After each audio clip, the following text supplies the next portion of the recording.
Northern traditional leaders say Nigeria must do more to reach children in hard-to-access and insecure areas to ensure every child is vaccinated.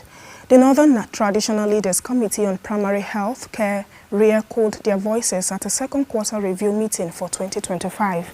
Chairman of the committee and Emir of Arugun, His Royal Highness Samaila Mera, together with the Sultan of Sokoto, His Royal Eminence Saad Abubakar III, urged members to step up sensitization. Seem to be declining, while the uptake of anti-malaria was relatively poor. We can attribute this to the fact that the testing for malaria required pricking the finger to get a blood sample, amongst others. The HPV vaccine has been routinized, which means it's available in our PHC facilities free of charge.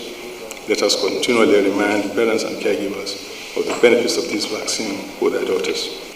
We know the importance of nutrition and feeding. And I don't think, no matter how much drug you give somebody, if there's no food, if there's no good nutrition, that drug will not work.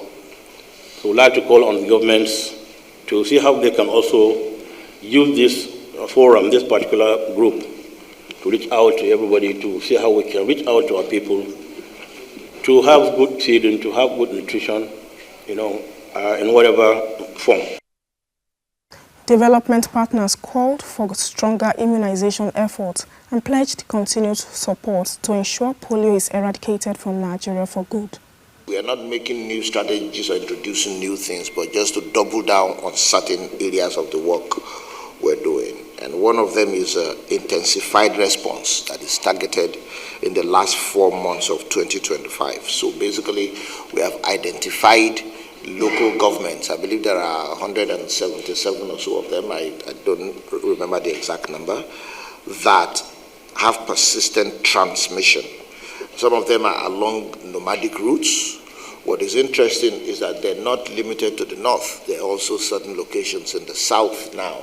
We also believe that choosing the right teams may help address issues like fake finger marking and non-compliance, which have been rampant in the previous rounds. And clarifying these strategies in this meeting could significantly reduce the spread of the variant poliovirus. Partnerships with the traditional leaders are really partnerships with the community. And I think this is the right way to go.